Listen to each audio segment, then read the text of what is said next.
Do you have any recommendations for a new plant, or maybe let's call it like a new factory, who's thinking about bringing on a more robust, or maybe let's call it like their version one of remote condition monitoring into their plant? Like, do you have any recommendations on how to go about choosing a remote condition monitoring or even an asset health monitoring platform?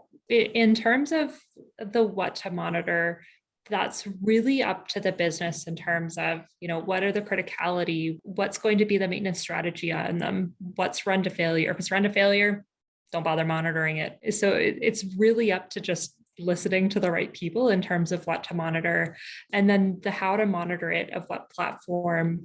I like to start at business process. So what does the planning team need? What does the execution team, and how do you find a tool that fits into the business the way that it needs to be?